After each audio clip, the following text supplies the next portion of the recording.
At this time, I'll call the January 21st, 2025 County Council meeting to order. Are our mics working? Yep, they're working now.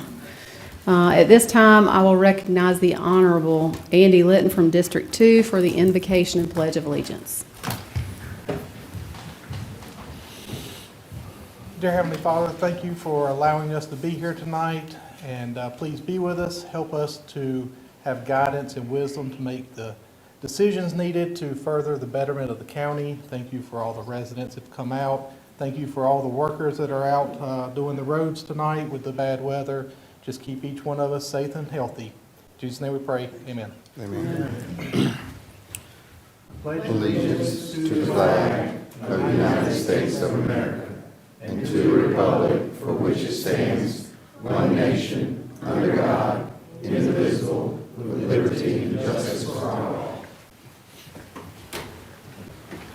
I want to welcome everyone here tonight. We always enjoy seeing a good crowd come out and participate in county governance, especially even when it's snowing outside. So we'll see what happens with that, but it's exciting.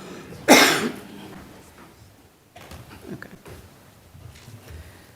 Our first item under our agenda is oath of office. We have one individual who's going to be sworn in tonight, Mr. Tom Bach, Planning Commission in District 7. Mr. Bach, if you'll come forward and meet our county attorney at the front of the, he's making his way there. Yeah.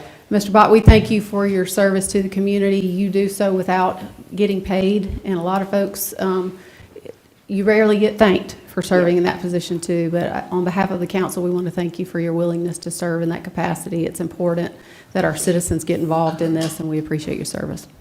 And I just want to make sure, I thank you for serving. It's all your decision, and really appreciate it. I love serving on the board. Thank you, sir. Thank you. That's you, Tom. Pleasure, Mr. Yeah. Sign up for another term. Please raise your right hand and repeat after me, please.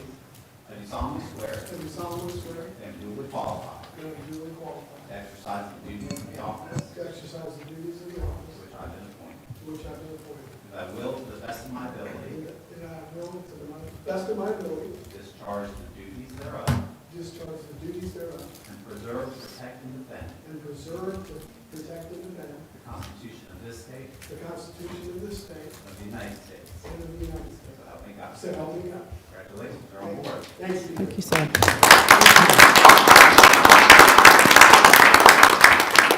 We do have the pleasure of having a couple of very important appearances tonight. The first of which I will recognize Major Fred Moore, who will help us recognize Deputy Ray Feaster on his service and retirement with the York County Sheriff's Department.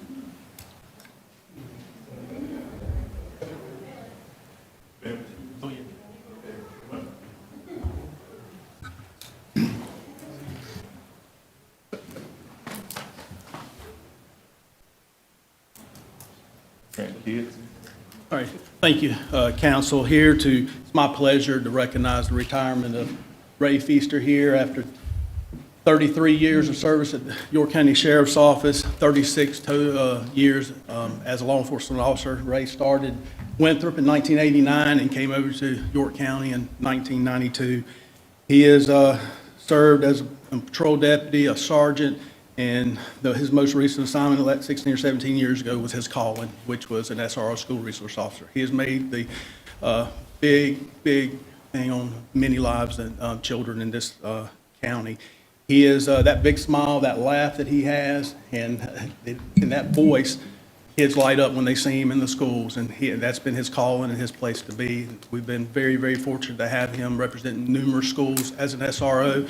He's been recognized numerous times by several administrators and principals in that nature, letting us know how much of a good man they have in the school here. Very proud of him. When I spoke to him right before his date, January the 12th of his retirement, he came to my office. I said, Ray, tell me what you're going to do afterwards. And the man he is, he said, he was born and raised in Chester, and he said, those schools down there, those kids need him. He's going to volunteer and mentor those kids down there. So they're going to get a good man to help them down in Chester County going forward. Ray, I'm going to tell you, brother, we're going to miss you. You have earned it, deserve it, your retirement. I think Sheriff Reed would like to say a few words too.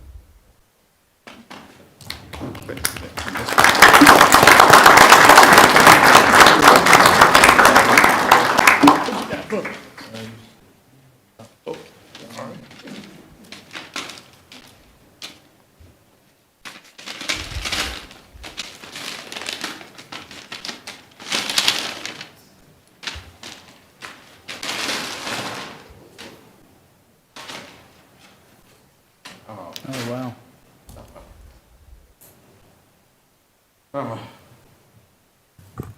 I've known Ray over 30 years, and we worked together a solid 5 days, so I did know him 30 years. But the one thing about it is, from our time on the road and knowing him forever, the one thing that you would never see is him not smiling. And you spend 36 years in law enforcement, the one thing that everybody just hopes more than accolades or anything else is to truly make a difference. And I don't know one person that's made more of a difference in a lot of people's lives. And when you protect people's babies for 17 years, I don't think you can do anything more admirable than that. And I think it's a testament of who you are and how lucky the sheriff's office was to have you. I'm just honored to know.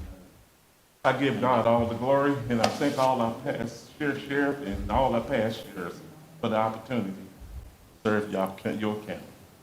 Thank you, God. Thank you.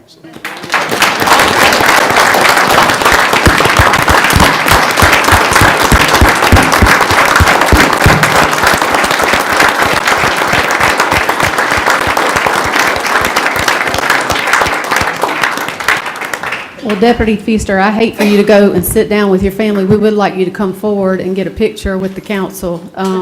If y'all don't mind making your way forward so we can make sure that we get a picture with the full council.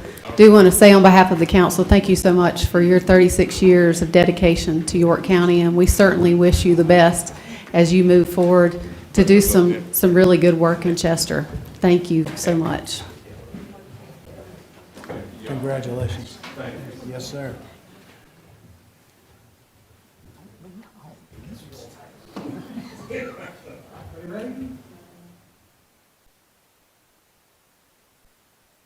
Thank you. Yes, sir. Thank you. I think we have some folks who want to make a comment. I want to make a quick comment about Ray. I remember when we used to go out to the skate ring on the weekends.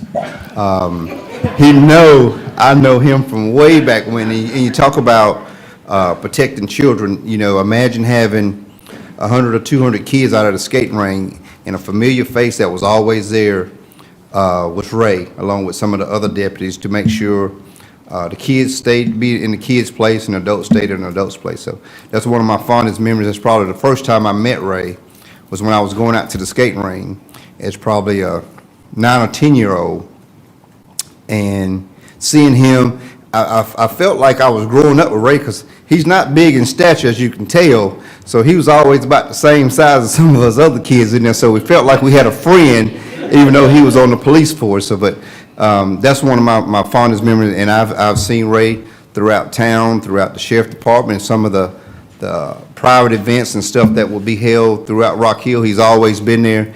Everybody knows him and respects him, and being in law enforcement, that's the one thing that those men and women fight for every single day, is to respect.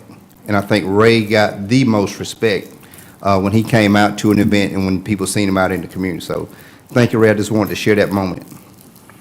Thank you, sir. We appreciate the work that you've done in our community and what you're going to do going forward, too. That's a big, important role.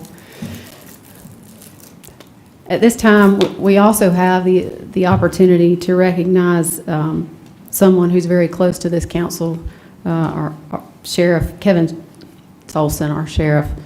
And I'm going to do something a little bit different. I'm going to come forward to present this.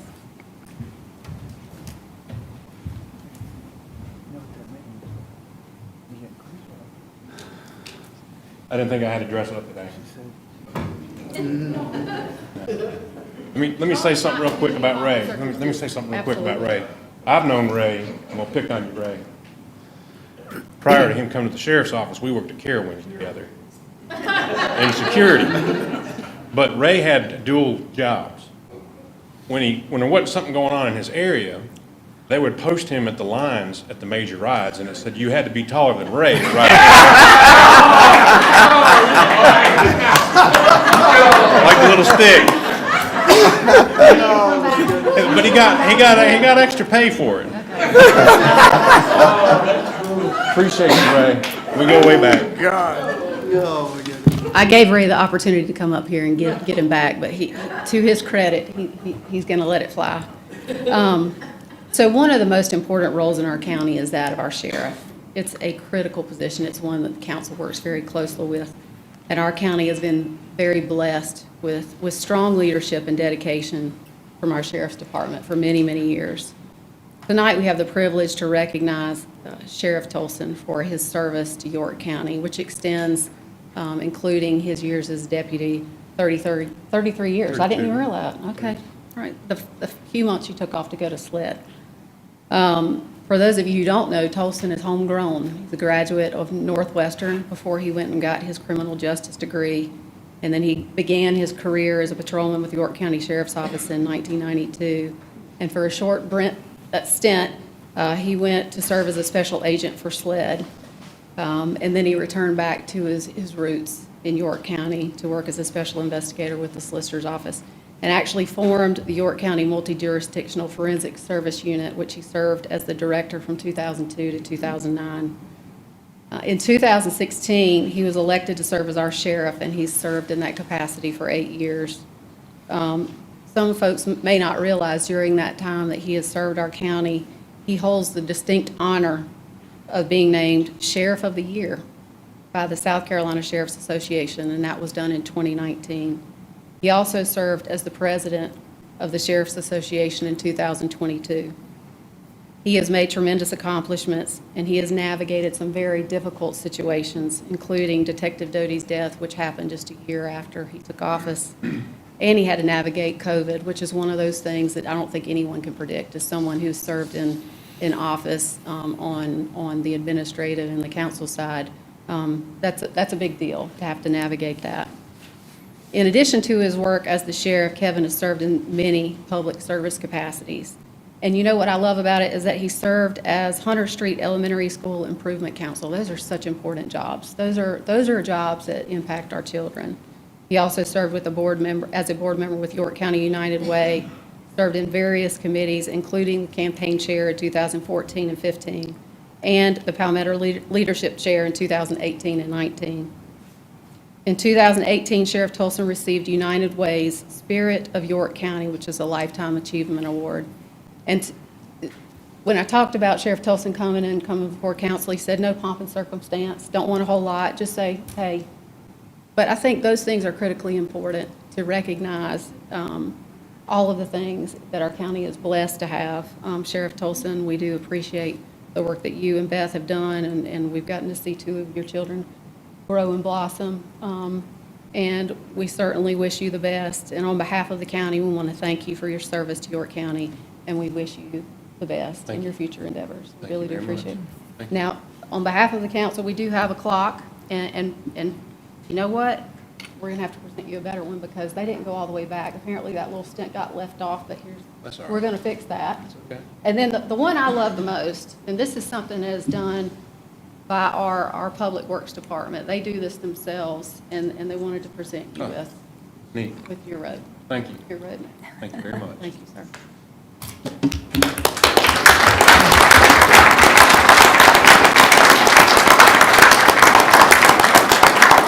I'll be very brief. Y'all have heard me in front of you, except for Councilman Litton. I got to tell you, Councilman, when I sat down in the back, I said, did Robert Winkler come back to the council? From afar, you sort of remind me of Robert. But I want to thank the council and thank the community for allowing me to serve. This council's been great to me in the sheriff's office. Anything major that I wanted to do, I got support from y'all, and that's so important for the office and for law enforcement. And I pray that that will continue. I really do. I love that office, and I don't want to see it not have the support of the council, which I don't think will happen. So that's really my only wish, and I thank y'all. Thank you, sir.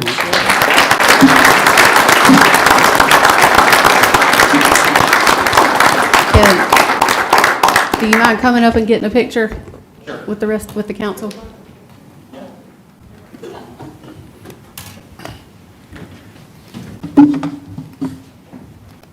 Come up.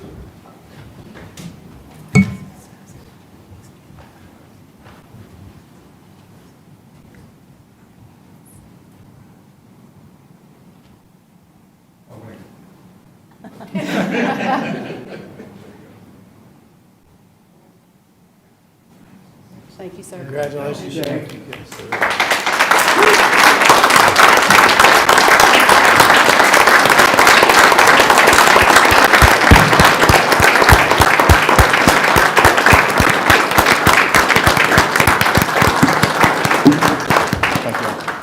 Ray, I'll see you here.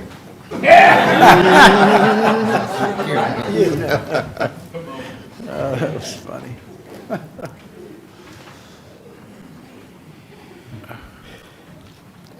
Move now to our public forum session. This is an opportunity for folks to reach out to council and to speak for a couple of minutes without us interrupting you or asking questions. So some folks will get up here and they wonder, why didn't we interact? Well, the purpose of this is to listen, and so that's what we'll do. When I call your name, if you'll please give your name and address before you start speaking. If you'll kindly pay attention to the screen, it'll tell you when your time is getting closer, and then it'll tell you when your time is up. And if you will cut off your comments before I have to, that makes me feel a lot better about it. Our first individual is Ray Weber. In keeping with the Ray theme, I'm Ray Weber, the chairman of the Lake Wiley Marine Commission, 4507 Water Oak Drive, Lake Wiley. Last fall, we were in front of this commission, and we talked about a new invasive species on Lake Wiley called Lingbia, and that was before Hurricane Helene. It was approximately 5 acres affected on the lake.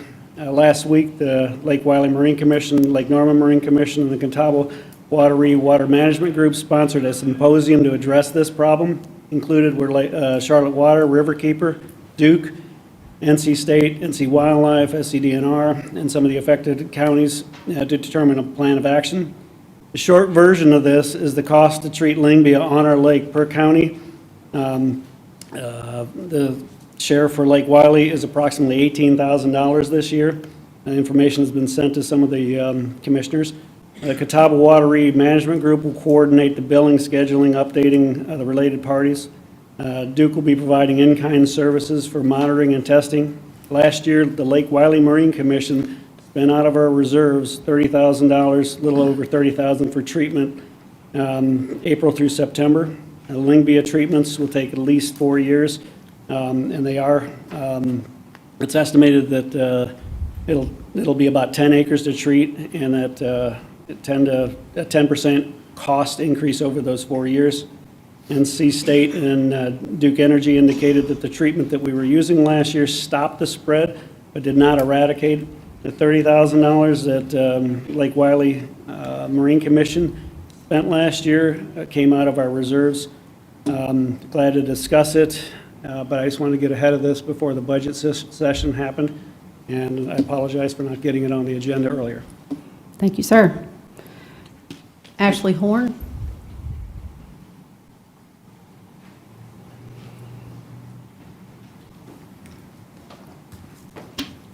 Good evening. My name is Ashley Horn, and I live at 4104 Bamborough Drive in Fort Mill. I'm here before you today to speak as a mother of 2 children that are zoned for the new schools located a few hundred feet from SILFAB, the heavy industrial plant that has inexplicably been allowed to be developed contrary to our zoning regulations. Although zoning may have nuances, the York County Zoning Code definition of what constitutes and doesn't constitute light industrial is clear. Light industrial does not include hazardous material treatment and storage facilities. SILFAB will store, use, and treat numerous hazardous materials in bulk quantity, including silane gas, hydrofluoric acid, and anhydrous ammonia. They will have their own wastewater treatment facility built on the property, and they'll have a scrubber stack that will emit fumes outside of the facility 24/7. This facility is a significant safety hazard the hundreds of children that will attend the Flint Hill schools, including my kids, as well as to the families who live nearby. It is blatantly obvious they do not belong on a light industrial zone property, and the unanimous decision by the BZA to overturn the administrator's decision proves that. This property has not been rezoned. You all, our elected officials, did not vote on the inconsistent use following public notice and readings. Our zoning ordinances have been ignored by county employees, as the council has also ignored the people of Fort Mill under the veil of ongoing litigation. There is still time to make this right. I insist this council demand county zoning abide by the law and represent and support the community that elected you. Please do what is right and defend the citizens of Fort Mill. Thank you. Thank you, ma'am. Sandy Brown.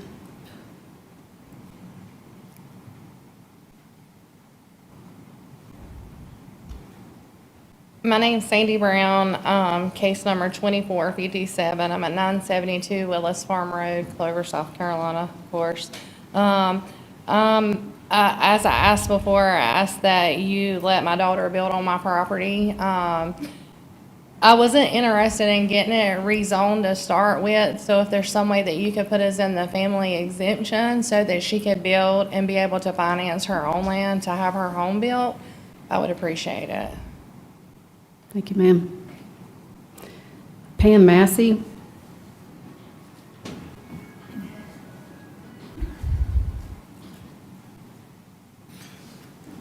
Hi there, I'm Pam Massey, 5149 Sap Circle, and I'm here about case number 2459. And so everybody else is here for Mr. Flowers, if you stand up for our support.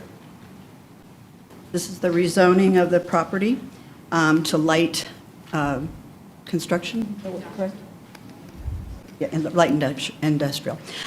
So last meeting, it was brought up, a couple of things, that you had a house on a golf course that then they built condos or something in front of you. There's no one built around this yet. There's been approved, but, you know, once he's in there and people build there and they know what they're going to be looking at, they can make that decision whether or not they want to live there. Also, why not find another place on the lake, but why not this place? These are the people that are all living around there already, and we feel like this is something that's very, very needed in our area, and so we would like you to approve this for us, please. Thank you. Thank you, ma'am. Katie Bessman. Okay. Lori Luck.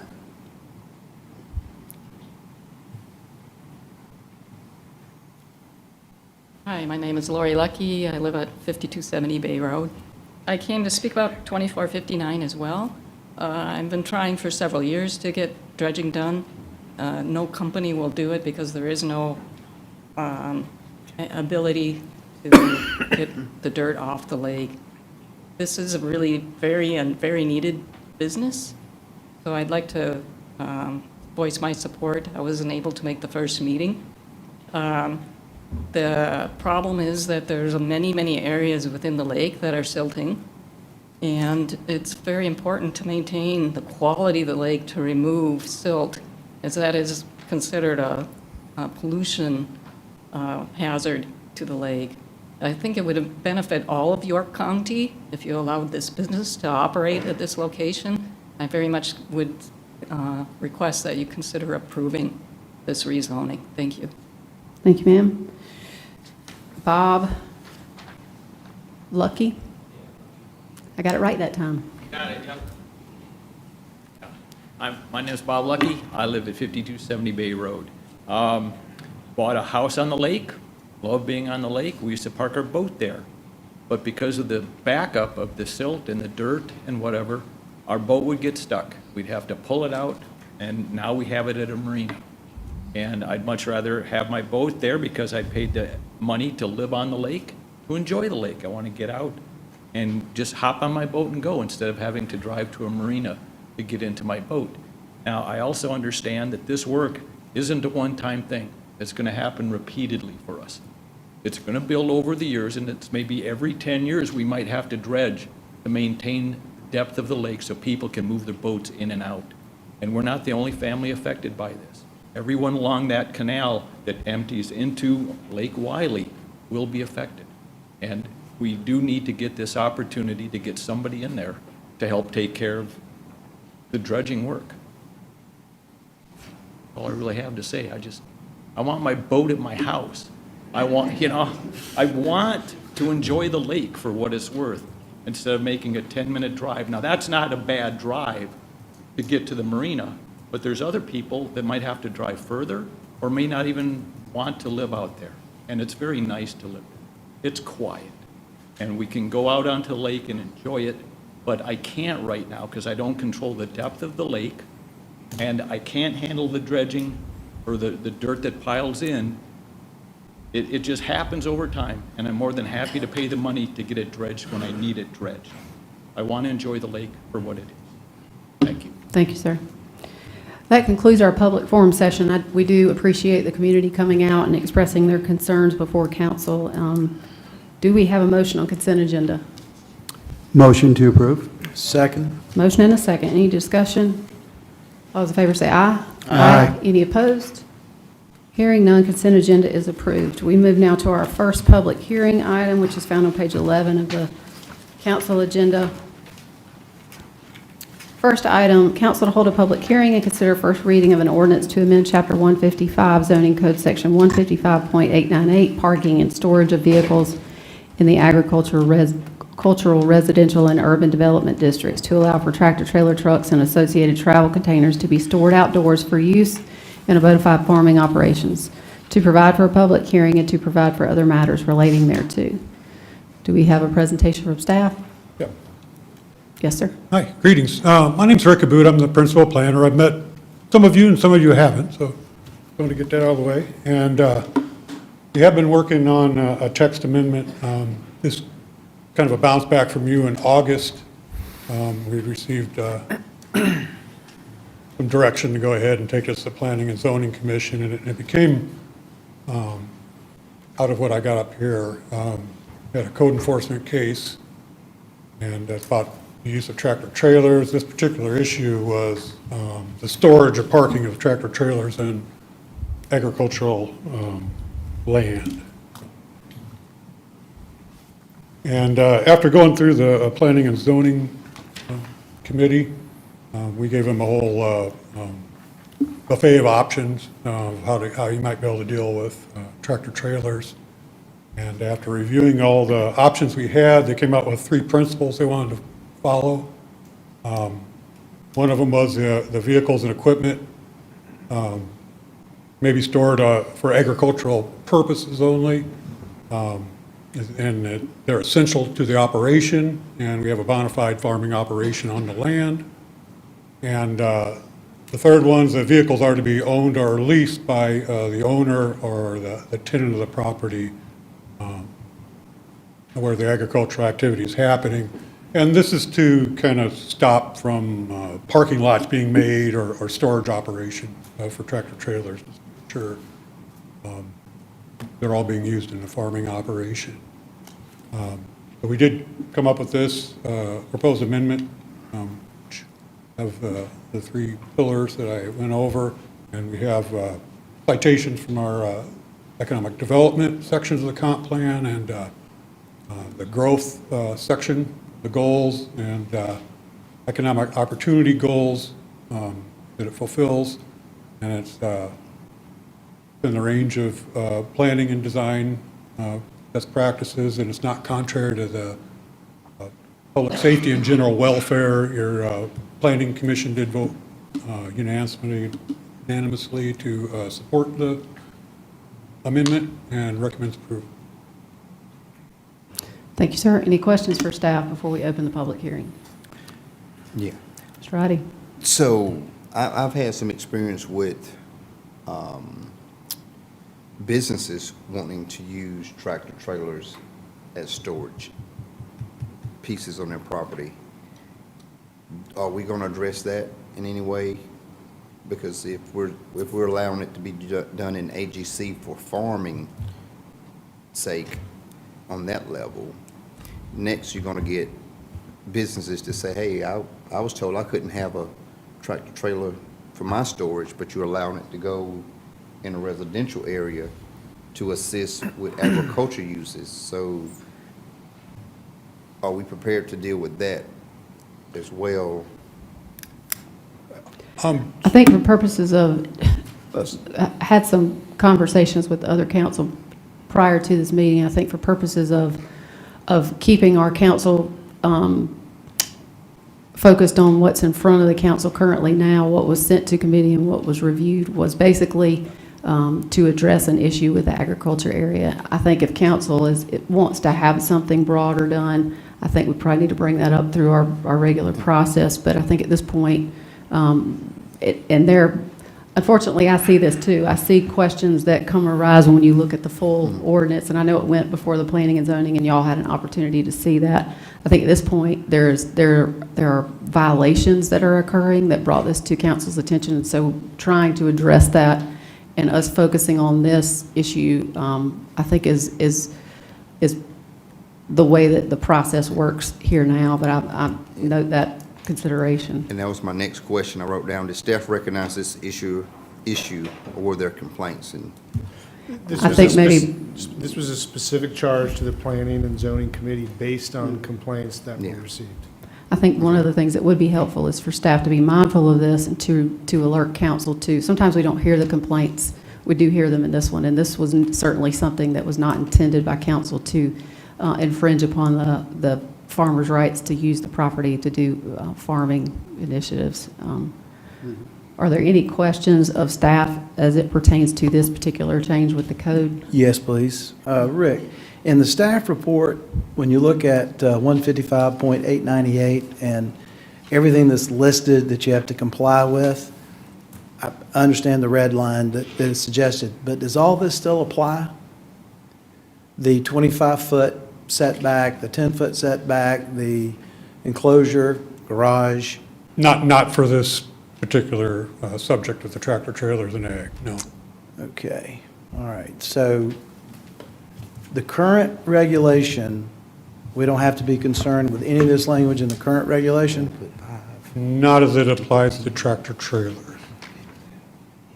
Okay, so the ownership, store within completely enclosed and roof structures, parked in the rear, 25 feet from the rear property line, 10 feet from the side, that all doesn't apply?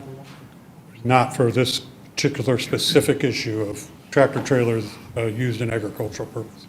Okay, all right, thank you. I have just one question. The image of the storage of those trailers, I can see it better now.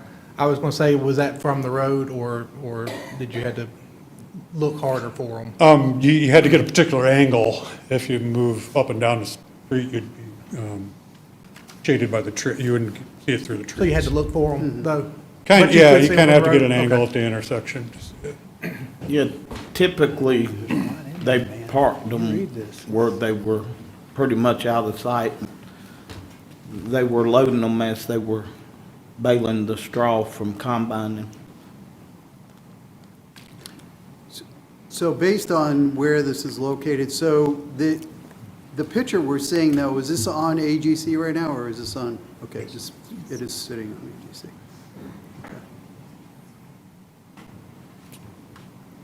And I do agree, there are some others. I mean, this is just one issue, but I do agree there's other places we do need to address some questions on this, but it's real critical that farmers be able to get critical stuff that can't get wet, to market and all. Yeah. One other clarification, please, just to make sure to understand. So 1 acre doesn't matter, 5 acres doesn't matter, 10 acres doesn't matter. What we have written here is what applies.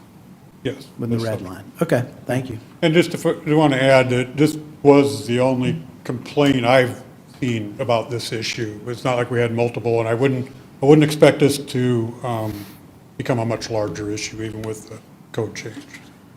I think from the farmer, I received a number of calls, and I believe that other council members did, when it came to trying, a lot of folks don't realize that there are restrictions now that impinge on agriculture, and I think a lot of folks don't complain, but as some residents, I think this arose from a complaint that pointed out an issue here where that occurred. One question that I have in the draft text amendment, it appears that we have two conditions, whereas before it wasn't there. It says, basically, the problem was the fact that these trailers had wheels on them and that the conifer containers were not allowed in AG. I guess that's my question is, are these containers allowed on AGC parcels that are conducting farming? And is there a limitation currently under the code? Not for the use of tractor trailers. The Connex are shipping containers. There's separate regulations for them. I believe maybe able to have like 3 of those. That's not specifically addressed. It's about tractor trailers and.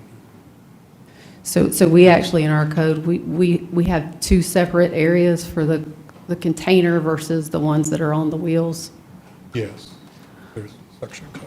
I think part of the concern is that we kind of treat AGC and farming, especially bona fide farming operations, the same as we do anything else. And that, as a county that has its history in AGC, that's part of the concern is that this is split up so much in the code. So as I understand it, is there, just this piggybacks on Mr. Huckabee's question, I guess a farming operation that needs this to be able to store the produce or whatever it is their product is, are they limited in the number that they need? If they need to have them, are they limited currently under the code? No. Okay. But they would be limited under if it was a container that didn't have wheels? It was a shipping container only, yes. So what's the shipping container limitation? I believe it's 3 without looking at the code. Oh, but wow, okay. Well, I mean, one of the things that we've focused on is trying to focus on our AGC areas and giving them the flexibility to do their job. My concern is, and I think one that's been brought up by council is, sometimes we don't know unless a complaint is brought up as to where an issue happens, but I think they're probably tied together. The only question, another question I have is, we change it to say that it has to be, vehicles and equipment are essential to and active in the use of farming operations, and then we add on top of that, the vehicles have to be owned, leased, or rented to the owner. Is there a reason why we need both of them? Because I would think if they're required or for you, I'm not a farmer. I don't, in terms of how the sense is truly used when doing the product and selling that. Do we know, do they sometimes lease to are we being too restrictive there? Because I think if number 1 could basically say it's limited to farming use, do we have to also say that they have to own, lease, or rent it? I'm just wondering. Yeah, well, that's there kind of as a guardrail against somebody collecting somebody else's tractor trailers. Maybe those, it just, they should be used in the operation of that particular instance and not collected on somebody else's property, so you don't end up with a field of trucks that are maybe used in different operations. Any other questions for staff before we open public hearing? Yeah, I have one other question though. So in times of operation, as Tommy was saying, the value of having a closed container is critical, especially if it's moisture, et cetera. But there's only certain times of year as you are going to be utilizing these. What protections are in place where if people don't see any activity around these trailers, there may be an indication of just somebody storing trailers there as opposed to storing and utilizing these trailers. I just want to make sure when we are supporting something along these lines, we're also protecting them from future complaints, because they're not going to use them, only certain times a year based on what the needs are. So I guess I want to make sure there are some protections in there on AGC for future concerns about, the amount of times they use those trailers, I guess. Yeah, it would be fine, just so they're on property that's, being actively farmed. There's some tells on that. If you see a property that's fallow and nobody's doing anything, you really probably wouldn't think you have any business with the trucks there, but it should be pretty easy. You're on an active. Okay. Yeah, it makes all the sense in the world, right? Yeah, we don't have, there's no exclusions for the time of year that they have to be there or anything. Right. It's understood. And that's exactly what's happening here. These aren't being used. They're just waiting. Yeah. Yeah. I have one third clarification, just to make sure, because, so the current regulation says that they really shouldn't be in sight. So they're behind your residence, the 25-foot, the 10-foot. But what we would pass here, they could be right out on the road if they wanted to be, right? Yeah. Yep, have to be on the property, exactly. Yep. Any other questions for staff before we open public hearing? But I will say those trailers are loaded. They keep straw and they're constantly refurbishing as Lowe's, Home Depot, different ones request.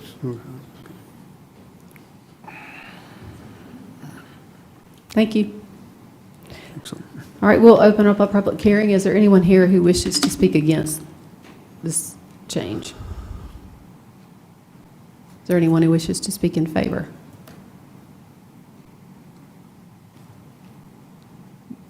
Do we have a motion to close? Motion to close. Second. Motion and a second to close public hearing. Any discussion? All those in favor say aye. Aye. Any opposed? Hearing none, motion carries. Do we have a new motion? Motion to approve. Second. We have a motion and a second to approve. Any discussion? All those in favor? Yes.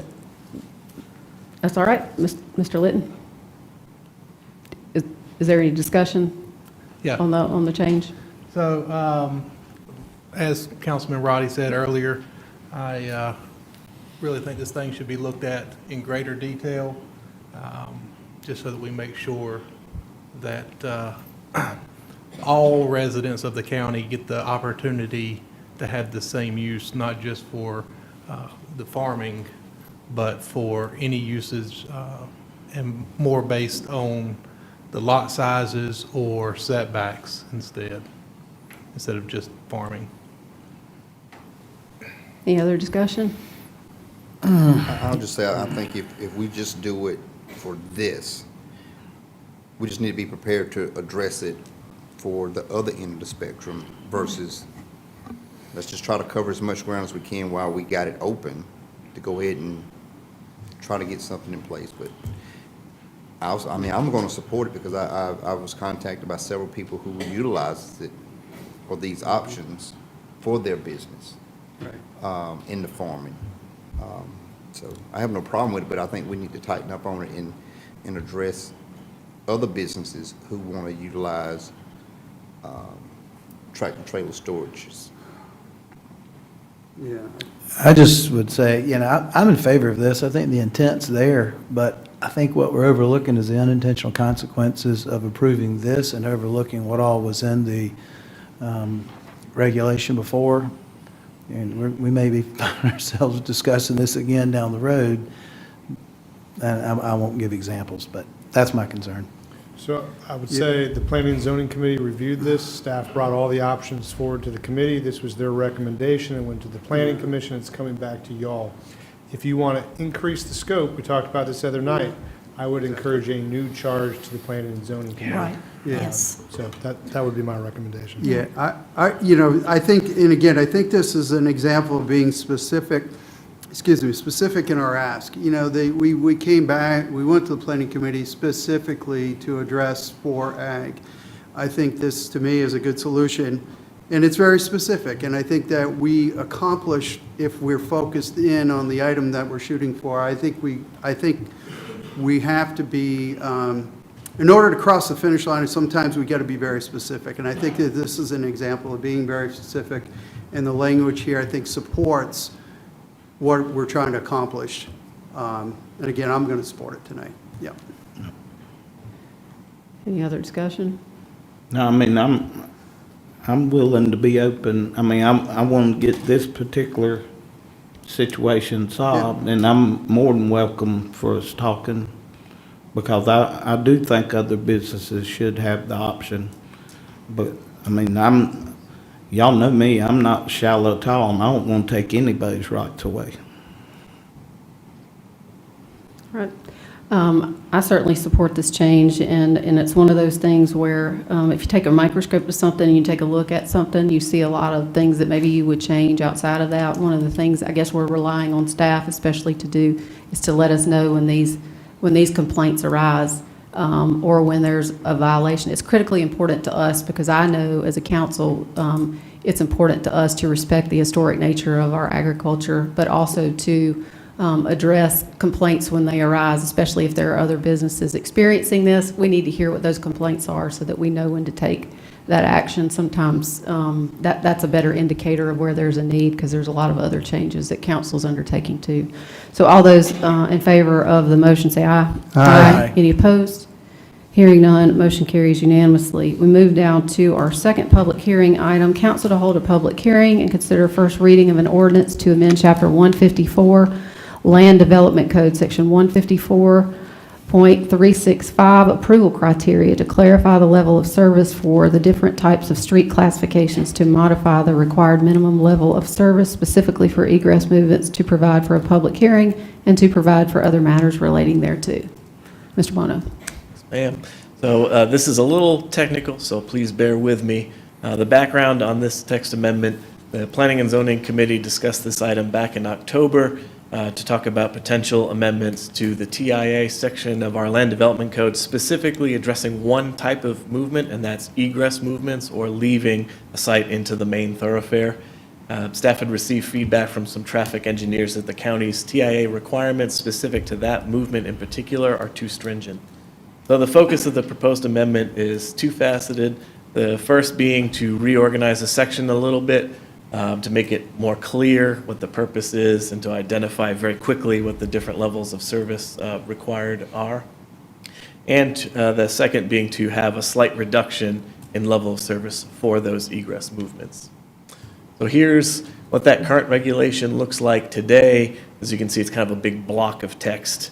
And that's really hard to decipher. It takes a couple readings. So you'll see what the proposed amendment reorganizes that just a little bit to make it more clear, easier to read in fulfillment of the strategic plan goals to make the code a little more user-friendly.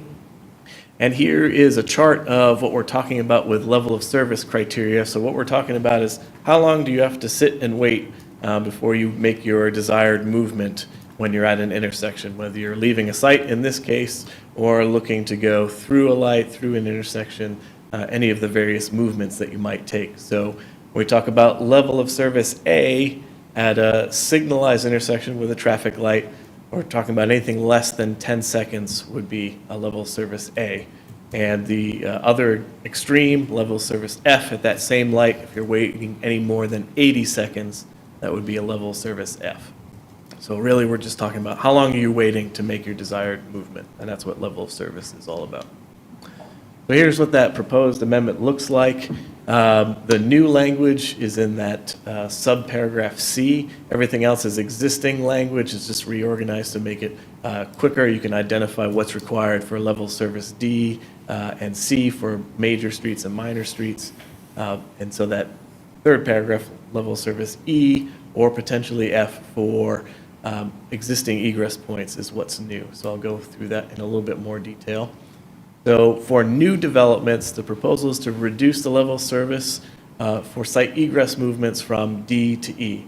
And if you look at the table, that really gets into what we are trying to accomplish and how that translates into seconds. So if you are at a signalized intersection, there's a traffic light, a level of service D, you can wait up to 55 seconds, and level of service E be up to 80. So it's really a maximum difference of a 25-second delay. And at an unsignalized, that would be a maximum difference of 15, could be less than that. But what's important to remember with this is it's an internal delay. So we're not talking you're on your 160 and you're at a light and development's going in and now I'm waiting 25 seconds more at the light to continue, not using that site at all. We're talking about leaving a site to go into the main thoroughfare. So all of the delay is waiting to leave your shopping trip, going to the dentist, whatever your trip might be, to get back into the main thoroughfare. The proposal for the existing developments, so would be to reduce the level of service to potentially F from D if the increased delay is not more than 25% of the existing delay. That's a little bit complex, but here's that level of service F, where it's more than 80 seconds at a light and more than 50 seconds when there's no light at that intersection, that egress movement. So the example is if you have a level of service that says you're waiting 60 seconds, a full minute to leave a site, you're already at level of service F. And maybe there's an out parcel that hasn't been developed yet, it's vacant land, the property owner would like to develop that. Well, under our ordinance, unless they correct that failing egress movement, they can't develop at all. So this amendment would allow them to have that internal delay increase up to 75 seconds from 60. So that's an example of how that would work. And again, that's for an existing development that maybe has an undeveloped out parcel. So here's an example, a little more visual of how that new development might work. This is an example from Highway 160. There's a site that came in and the TIA reported they've got a failing egress movement, making a left egress movement during the PM peak only. So that means that during the AM peak and all other times aside from the PM peak, that left turn movement met the level of service. The TIA recommendation to correct that and allow the project to move forward is just to remove the left turn movement altogether. So right in, right out only on 160. So anyone looking to go north on this site, leaving this site, couldn't do that at any time ever, never mind during the peak. This amendment, based on how close they were to the level of service, would allow for the full access to remain at this particular location. So that gives the drivers that are leaving this site, especially if they have an option to turn left and an option to turn right, and we're not having just one lane, one egress lane where the left movement is delaying everybody, gives them some options. So if there is an opportunity to make a left, say we're off peak, we're on the weekend, they can do that. Or if it is PM peak and it's heavily congested, they can wait there 75 seconds, their 90 seconds, their 150 seconds, however long it might take to make that movement safely, or they can go right and make an adjustment and adjust their trip accordingly.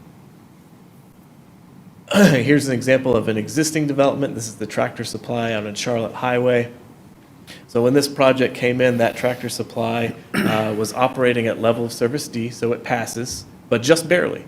So any of the adjacent parcels that are outlined in yellow, which are likely to use that existing egress on the Tractor Supply onto Charlotte Highway, you can see there's some stub outs designed for that very purpose. Any development would likely cause that egress movement to fail, and the project couldn't move forward unless they found some mitigation options for that egress movement. And so this amendment would allow for some slight relief to allow those movements to continue and for this parcel to be developed. Staff recommends approval. It furthers a couple of goals, certainly from the comp plan to keep development and redevelopment of sites to areas that have the thoroughfare capacity to handle them rather than pushing them further and further out into more rural areas. And it implements a couple of the strategic plan goals, and specifically to proactively find solutions to issues with code. So this amendment is within the range of planning and design best practices. A lot of jurisdictions do their TIAs differently, and it gets very technical very quickly, but this is within the range of reasonable outcomes. And this amendment is not contrary to public health, safety, and general welfare. And I do want to emphasize that any additional delay that might be enacted by this amendment would be internal and not on the main thoroughfare. And by a 7-0 vote, Planning Commission also recommends approval. Thank you, Jonathan. Are there any questions for staff? Yeah, so Jonathan, as you went through this, so a couple things come to mind. You know, we look at developments that have gone in the past where DOT did not approve a light at an intersection, or they felt like the calibration between lights, there's too many lights, so there's too much stopping, and there's a calculation where they feel like there's going to be a lot of rear-end accidents, et cetera. So when you looked at this design, is this bearing the fact that we've already gotten pre-approval from DOT to actually put a light into a certain area, and is that already been factored into decision A? And then the other piece of this is some of our existing lights, they don't utilize the full functionality of a stoplight, right? Sometimes they'll have left turn switches that have not been turned on yet, and it's based on a traffic study of future traffic going through there. So how are we calibrating this measurement up against the requirements of DOT for lighting purposes? Yeah, so this amendment doesn't force or examine signal intersections specifically, and most of the time, we're talking about a commercial site that is unsignalized egress movement. So they're just looking to exit a commercial development to get onto a major road. So most often, they're not going to be signalized, but you might have in the future, maybe there is sufficient development. So say there is not enough development to warrant a light per SCDOT's highway guidelines. But once some vacant parcels get developed, now there's enough trips that are feeding one particular egress movement that maybe it does warrant lights that wouldn't have happened otherwise. So yeah, it's very site-specific, but most of the time, we're talking about unsignalized egress movement. Okay, yeah, because we've got a situation where we finally did drive DOT in order to get a light into a situation, which was but at the end of the day, there was always that question of why wasn't it there before? And as they've done the planning design of it, there's been discussions overall. So I appreciate this conversation. Yep. Any other questions for staff? Are we being overly restrictive with this requirement? Looking through your other jurisdictions and what other places are doing, nobody else really regulates egress from commercial districts like this, from parking lots and whatnot. I mean, should we maybe look at not doing that to be kind of similar to them?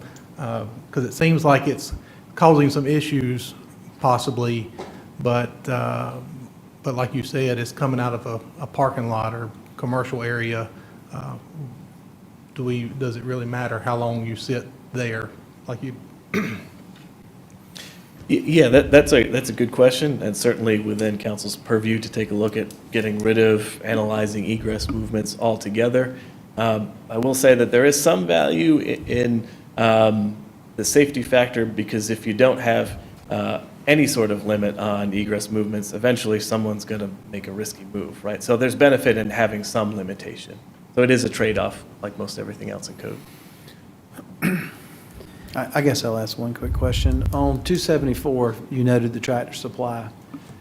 Are we not looking at 274 as an example to prevent what happened on 49 and encourage secondary roads behind these properties? So you're taking it to one stoplight instead of having all these curb cuts? So and that's a good design in concept. The problem with that is you're relying on developers to build that secondary road unless the county is going to proactively go up and down Charlotte Highway and build those on its own dime or taxpayer dime. And most of the time, these developers are coming 1 or 2 or 3 parcels at a time, and having that frontage road that comes off of the highway isn't really feasible to put in, because they'd essentially have one that comes off the highway just to access one lot. If you had it along the entire highway where people can get off and all that through traffic can keep moving and no one's impacted by a car slowing down and a bunch of them making a lot of egress movements, then it makes a lot of sense. But 1 or 2 sites at a time as currently being developed isn't really feasible for individual developers. Kind of leads us down the conversation of adequate public facilities again. Start collecting that money now so you can put proper infrastructure in place to keep the traffic moving and not stalling the traffic.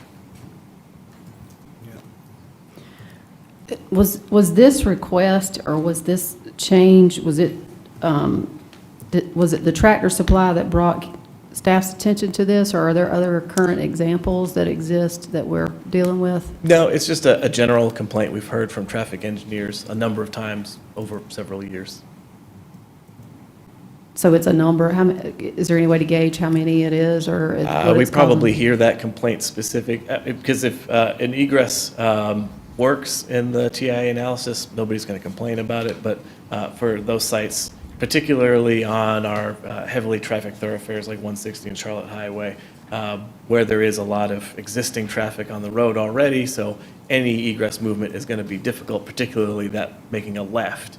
So those are the projects that we hear about the most. And some of them solve it by just doing a right in, right out, and then that solves their problem for a left egress movement. But there are situations in which it would be appropriate most of the time to make that left movement.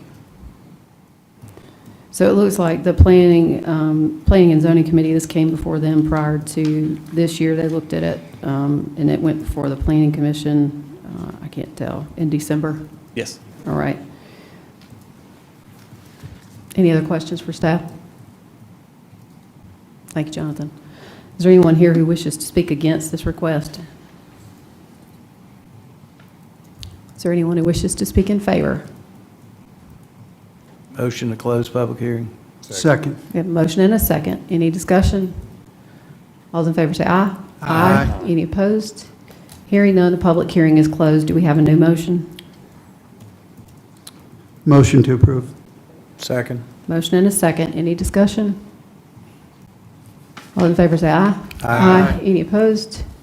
Hearing none, motion carries unanimously. We move now to old business. Item number 1, rezoning action. Consider second reading, case number 24-52, tax map number 46400000019 to rezone from AGC to RUD, 3.02 acre parcel in District 2.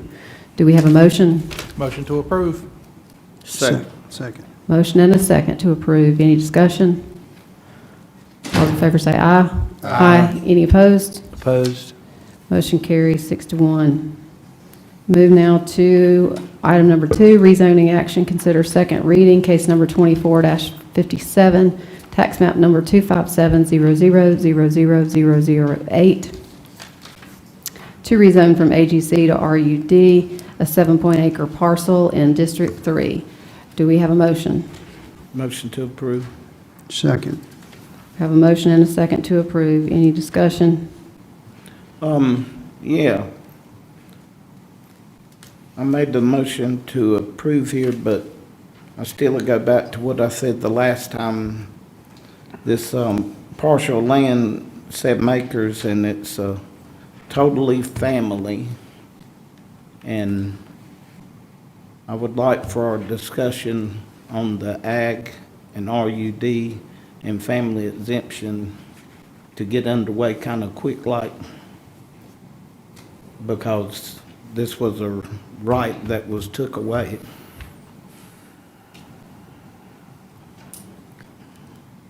Is there any other discussion? I just wanted to go back to say if it was a right that was, have we ever had a family exemption in any of our ordinances? There is a family exemption, and Jonathan, if you want to share what it is, I don't know if it would apply in this situation. Yeah, that's right. We do have a family exemption in the Land Development Code for when you are creating a new lot that essentially gives you a variance from the frontage requirement. So normally you need to have frontage on a public road, and the family exemption allows you to not have road frontage. So you'll see in GIS sometimes people have a little square of property entirely surrounded by the parent parcel. That's a common strategy, or they'll be stacked and have a shared driveway, or there'll be a lot further behind. That's the family exemption. It's been in code for quite some time. But it's a family exemption on road frontage, Road not frontage, family exemption not on lot size, allowing correct. additional properties to be built. That's right. Because I think in that case, are we using that loosely to say family exemption when it applies to road frontage? So I think what Councilmember Atkins is referring to is, y'all have asked us to look at family Okay. exemptions in general as part of our AGC project, which we already have started, so we are working on it. Yeah. Plus, you could have 2 dwellings and an accessory dwelling. Yeah, well, that was under my understanding that you had, that you wouldn't be subdividing the property, but you had an ability to build another unit from within that same property. Jonathan, isn't that, I Without thought that redefining was. the property line. Right, you're not subdividing it, but you're actually building another unit from within that same property. So the request of this applicant is to have a subdivision of property. No, but I'm saying under the, and I think Tommy's referring to this, is the fact that there was an opportunity for somebody to actually build something, not subdividing it, in the past where they can add a second home onto that property, under that same property, if it's a family member. Yes, sir, that's, you're referring to the difference between the 10-acre requirement that's current and there was no acreage requirement previously. That is in the rural zoning project, but not necessarily associated with this rezoning request. But I do think there was a family exemption prior to 2019 that allowed any parcels that were 5-acre lots, and we're going to have the opportunity to take a look at one that's in another district tonight. But previously, we allowed 5-acre lots to serve as an AGC lot, and we also allowed 2 primary dwellings plus an accessory unit on that lot at the same time. Yeah, that. We also allowed special exceptions to go through. So family-owned parcels, these went, actually they would go before the ZBA to allow 1-acre lots to be carved off from the family to be able to do that. That's why we have so many of the 1-acre lots. I think it's not very fruitful for us to have the discussion about what was the past necessarily, although I am very much going to be a stronghold to us reinstituting rights that existed before, especially to property owners and parcel owners who owned parcels before 2019. I am personally going to advocate for that because I think that that's what families who own the properties for a long period of time bought the properties based upon the understanding of what the parcel allowances were. However, for purposes of tonight, and just to keep this moving forward, I think the question is simply for us to, we have referred this to a committee to take a look at AGC and compatibility of large lot developments that are compatible with AGC, and that's something that we're going to have to fix prospectively. We're not going to be able to fix it retroactively. But I think for purposes of today, the motion on the table is to consider whether or not to allow a 7-acre parcel to potentially allow 2 homes on 7 acres, which would make them 3.5-acre lot parcels. Is there any other discussion before we vote? Yes, please. So it sounds to me there are 4 of us that feel like in the future, we may change the wording of the ordinance that would allow two homes on separate parcels on this property. Therefore, assuming that's the case, there are 4 of us that will vote in favor of what you all just brought up a minute ago, which I agree with. To me, it doesn't make sense to approve this to RUD because then this whole area could go from AGC to RUD, which I don't think is what you're after. Well, and just because it's important to me to make sure that council's operating under factual circumstances, and I'm going to ask legal this.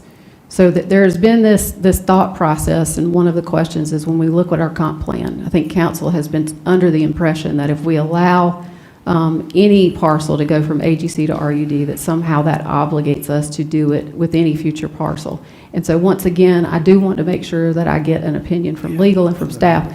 Does any specific decision then require a subsequent decision that we do the same thing anywhere in that area?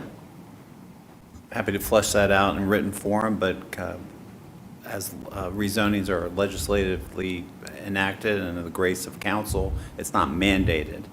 But there's certainly an argument to make. But happy to spell that out in greater detail in written form. Okay. Is there any other discussion before we vote? Yeah.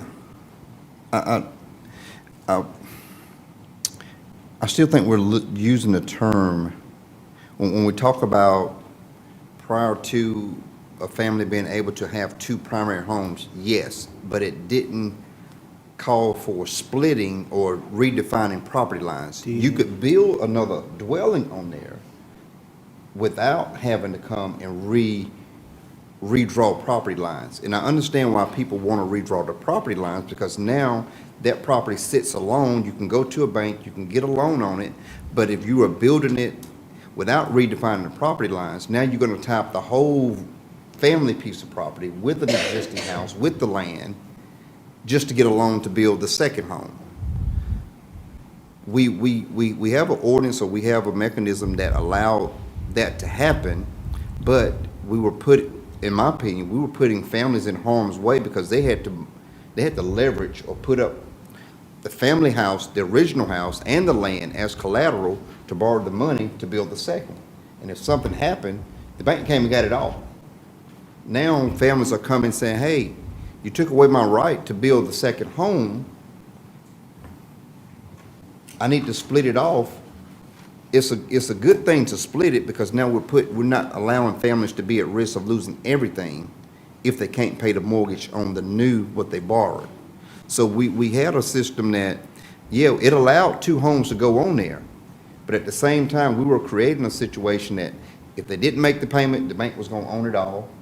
And if there ever came a time that they wanted to sell one of those, they had to come back and get it broke off to its own property line because you can't sell one piece of property if it's all under one plat. So now we're starting to see different families come back and say, hey, I want to sell this piece of property. And the very next one that's in my district, I think that's a similar case where 2 homes were allowed to be put on one piece of property without distinct property lines for each one. The very next one that we're about to discuss is coming to say, hey, I need a defined property line so that I can either go to the bank and get money to borrow to fix it up, or I can put it on the market to sell because I can't sell it if it's all on one piece. So I think sometimes we try to do a good deed with allowing something, but it creates collateral situations, and we have to be mindful when we make these changes how it works in the real world. What are we going to come back and see? And I think this very next one that's in my district is facing that similar situation. Well, Any other discussion? I agree with you, but, and that's why I want us to have this discussion. But it's something wrong, especially when you've got families on ag land with at least 3 children, if not 5.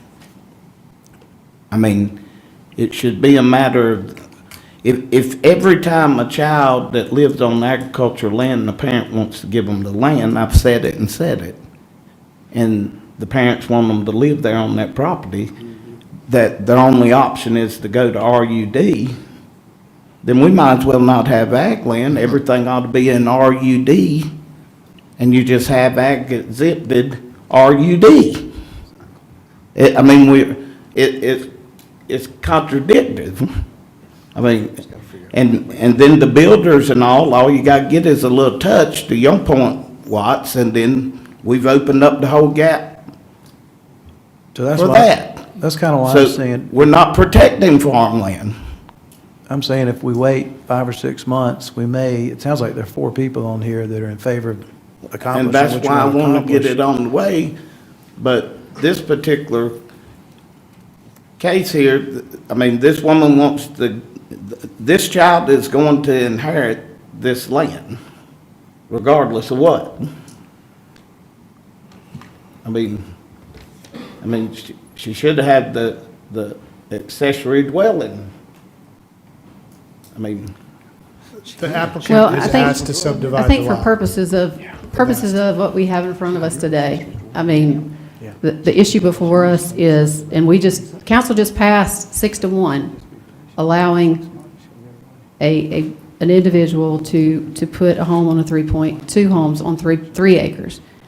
For folks to then say 7 is not enough, I think that's a problem. I think what council is trying to do and accomplish with what is going on with our future RUD land, we've got to figure that out. But we're stuck here today with folks that are asking us to be able to use their property in a way, and I think council's got to make the decision, and that decision does not require us to make the decision to everybody that's right next to it. And that's the part that I think is important for council to understand. And so we do have a lot of work in front of us to figure out how to fix this going forward, but we have to deal with the issues that are coming in front of us.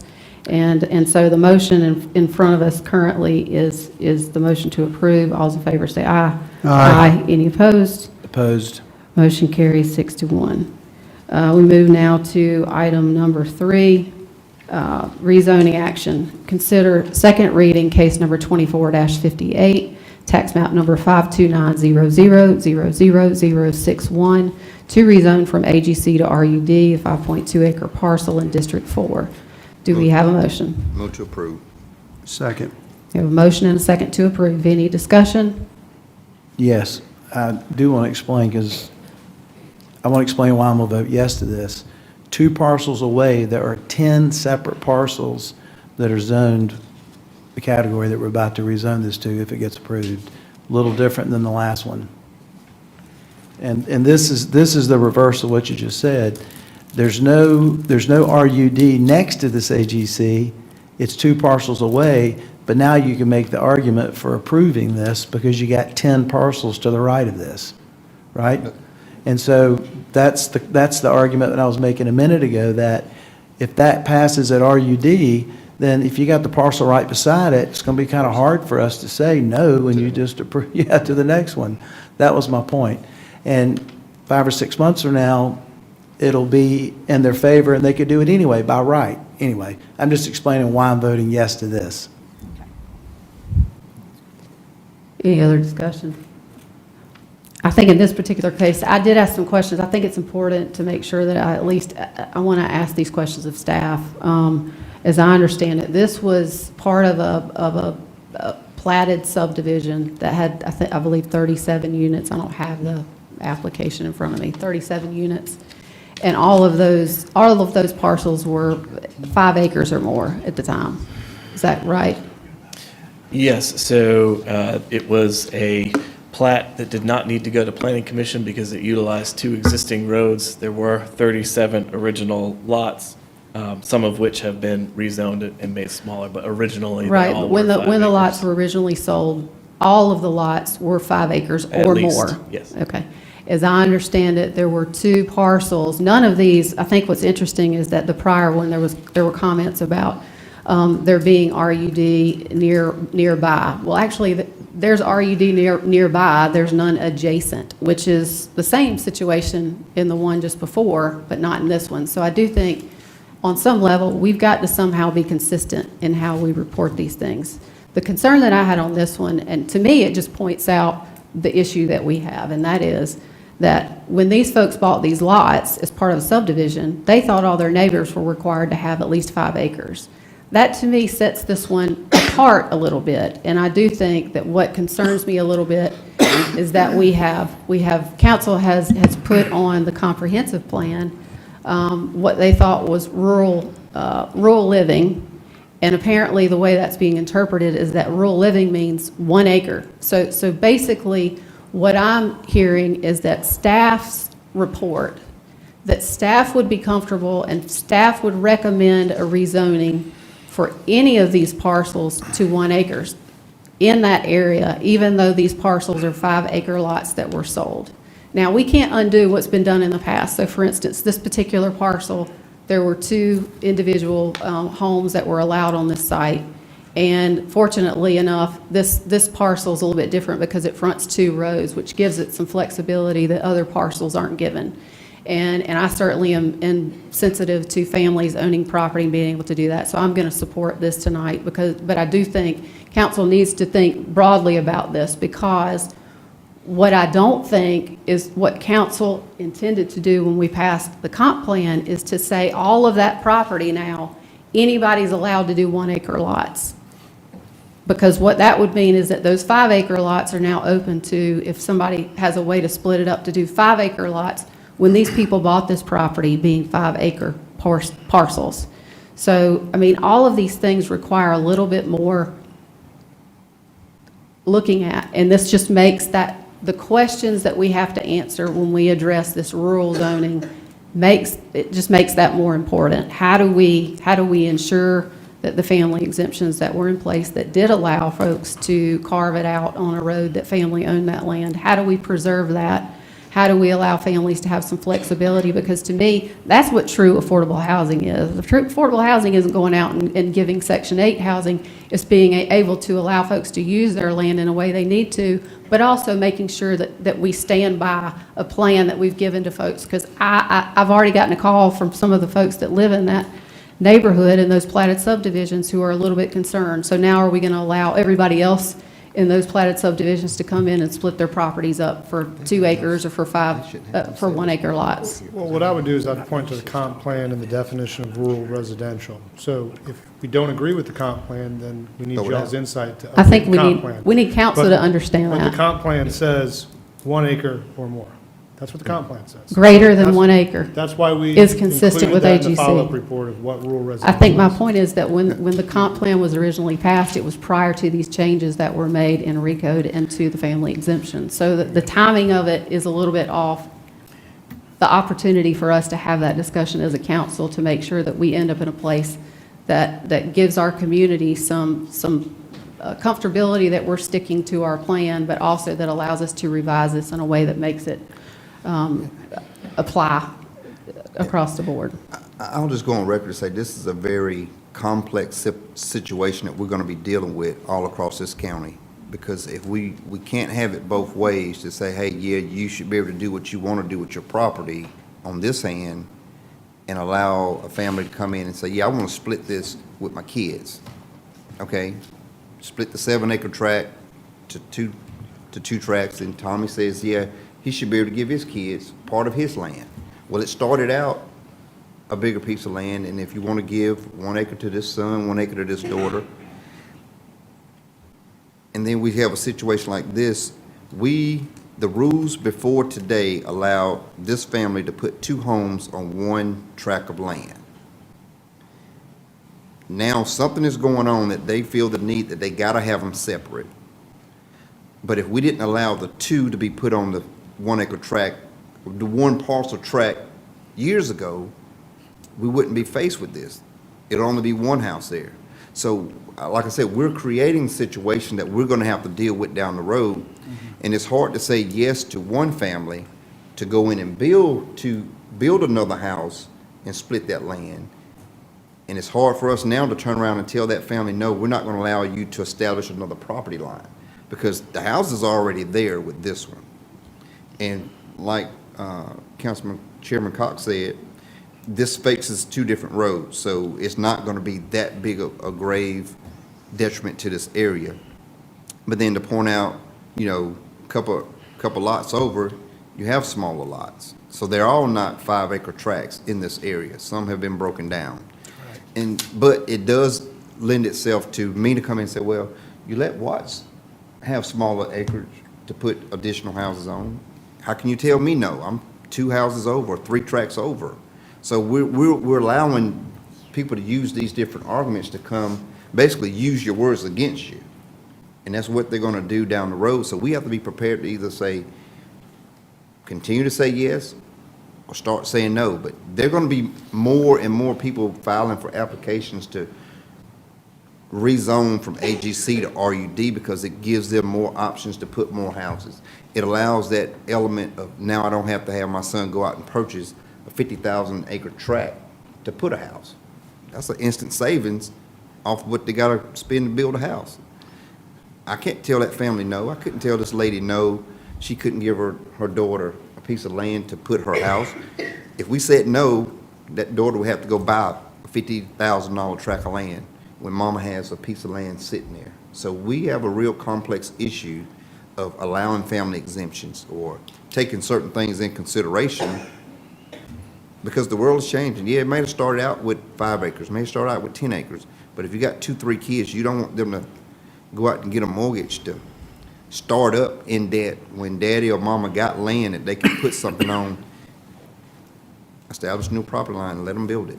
So we definitely need to take those kind of things in consideration. And it's gonna forever be changing.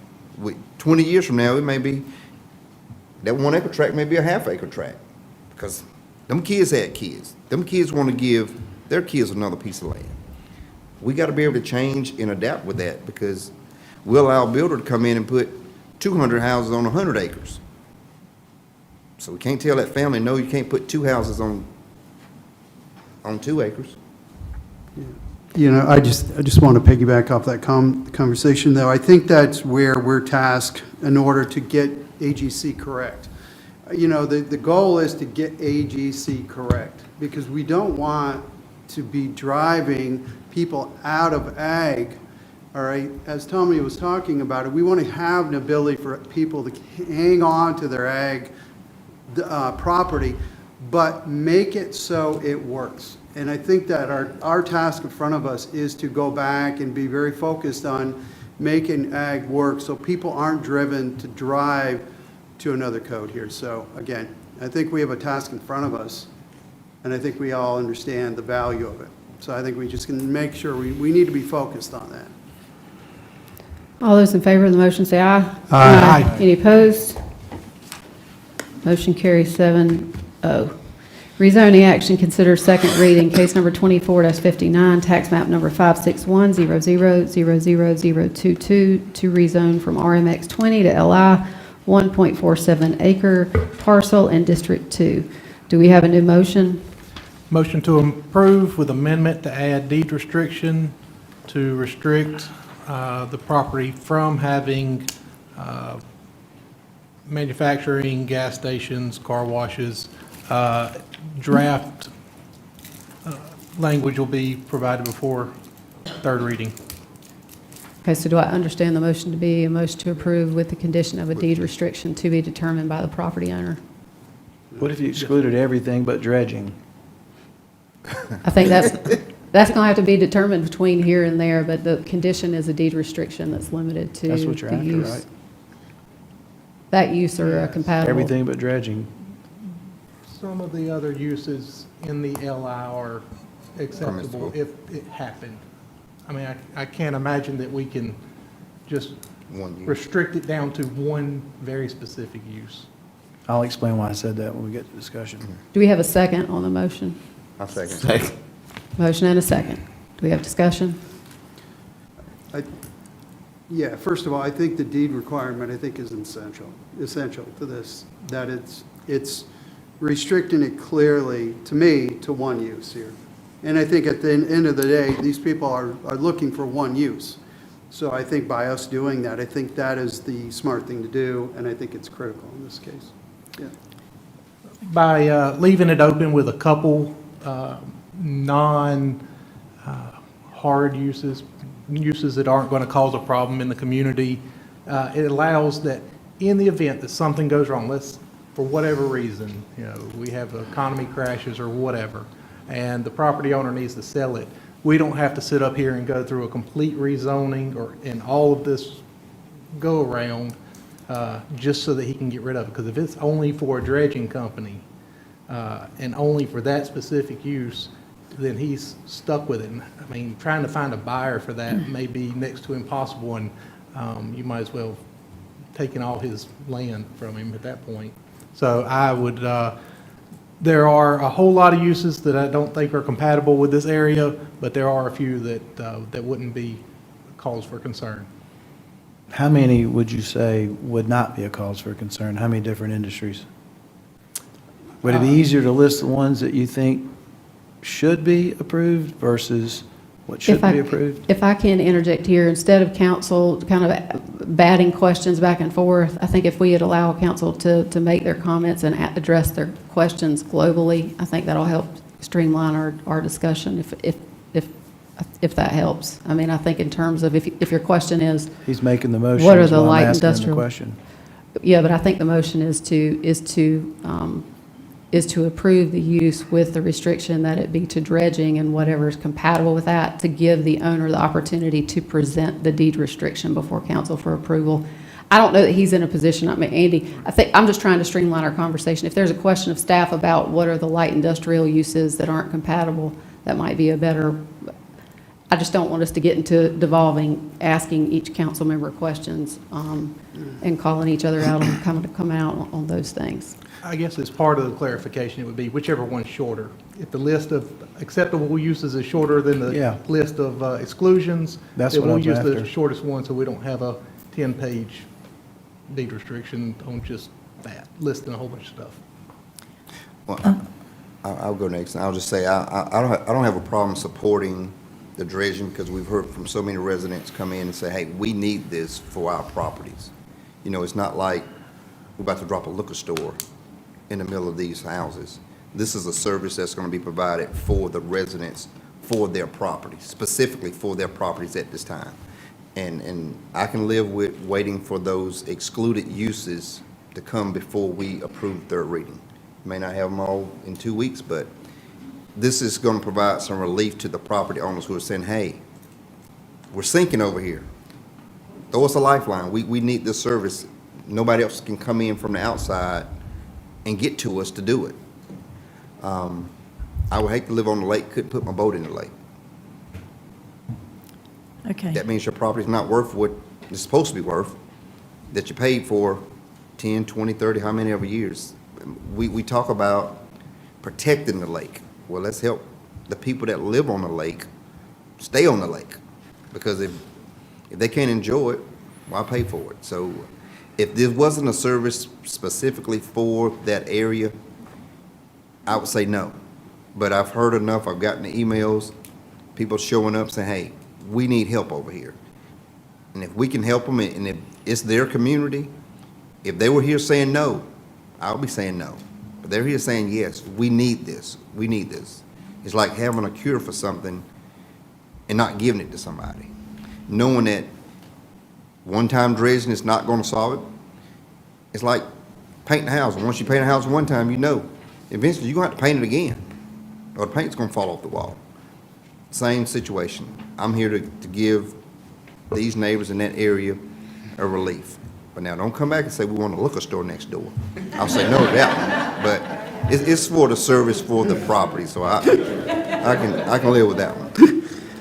That's funny. Any other discussion? Yeah, I do. I'd like to hear from Jonathan why the Planning Department and the Planning Commission denied it.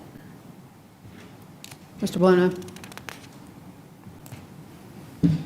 Yeah, so the recommendation from both staff and the planning commission was to deny, and that's based on the comprehensive plan. The future land use map shows this area designated as neighborhood residential, and certainly the light industrial district is not aligned with that future land use designation. Okay, and then I have another question. And, well, I have a two-part question. First of all, the dredging, which I definitely would want to dredge if I lived on the lake, is there a reason why other companies, they haven't been, these people have not gone to another company to get their land dredged, or even this gentleman who already, I think, has a dredging company, why they didn't go ahead and contract with him to get their land dredged?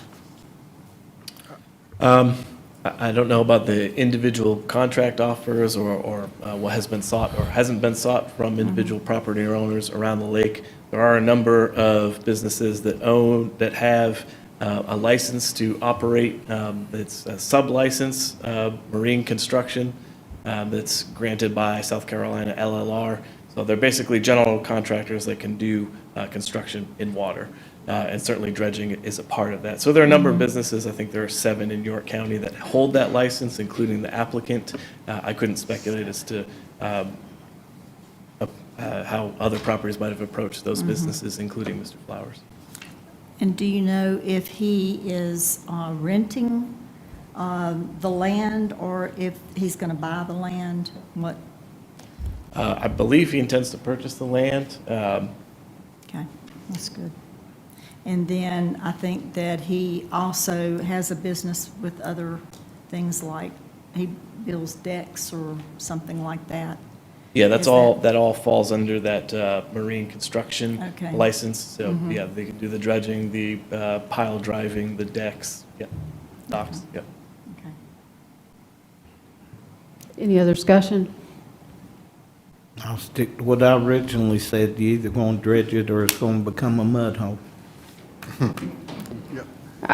I support second reading. I think that there's a good bit of work to do to come up with the deed restriction, but I think that information will come before council prior to third reading, and we have 3 readings before anything is approved. All those in favor of the motion say aye. Aye. Any opposed?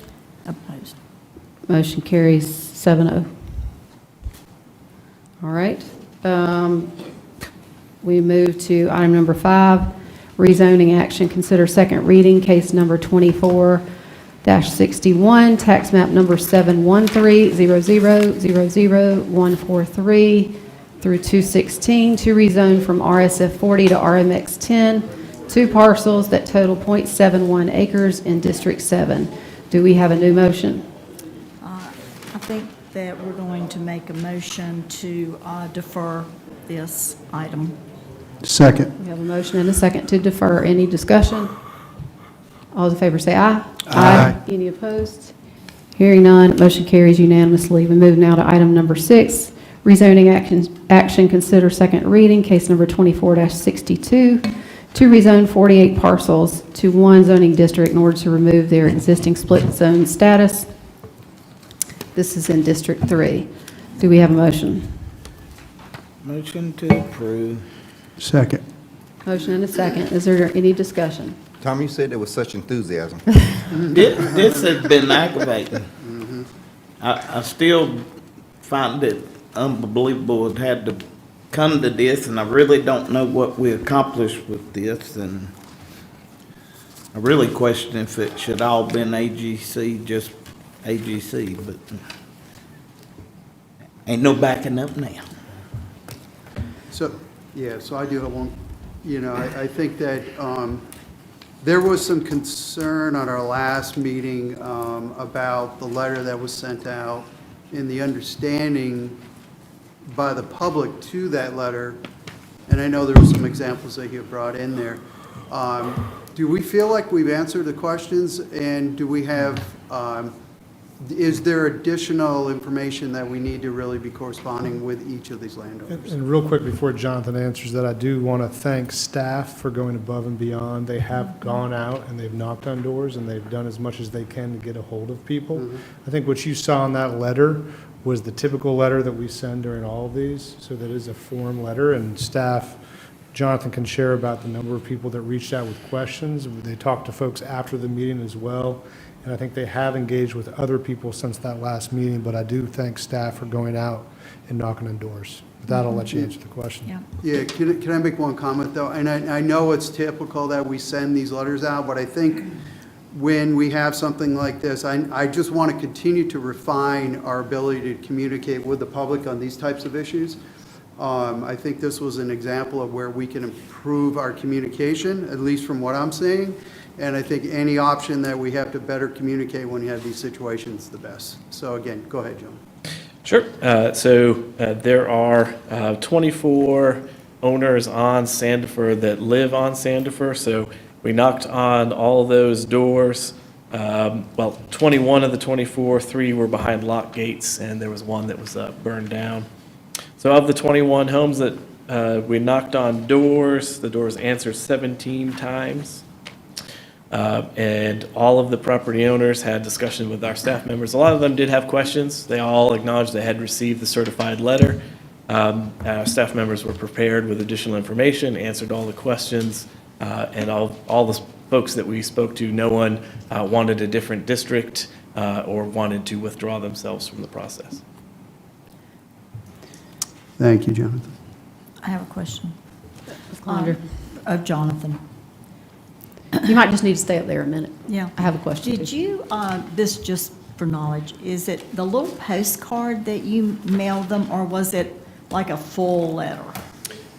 Yes, it's It a was a full, full yeah, letter. a full certified letter. So there's two different types of notice. So when the council or planning commission does county-initiated rezoning, we send the certified letter to the individual property owners that are affected by the rezoning action. The little placard that gets sent out, the little postcard, that is, it's a buffer, so a certain number of folks or a certain distance from a rezoning, whether or not they're included in that rezoning action, are notified that, hey, this is in your area, this is when the meeting is, this is when you can show up and talk about it.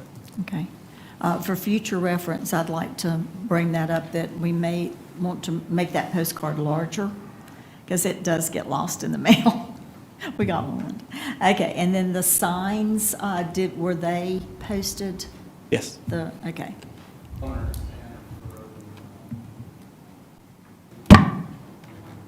Okay, so the signs generally are put in an area where you can't read that sign. And like then, if you go and you park and try to walk back to read the sign, there's nowhere to park to go back to read the sign. So that's just a suggestion that I have, is to maybe make, when, especially in this situation where there is a lot going on, to make that sign larger and more readable from the road, going 55 miles an hour. Good feedback, thank you. That's good. Any other comments or questions? So what brought this to our attention was an individual who owned property next to his sister, I think it was another family member, and they both owned property. All of that property was split zoned. And all that they wanted to do was to take a few acres, take it from her and give it to him. So everything would have remained the same. To me, a different way that we could have ended up with the same result is to change the ordinance that deals with split zone property and being so regimented about how we address that, because there are split zone properties that exist throughout the county.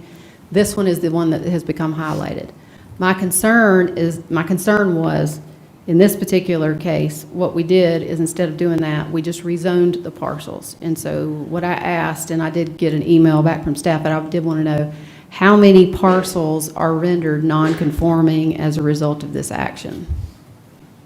I don't have a copy of that email, so if whatever the number was that I sent to you.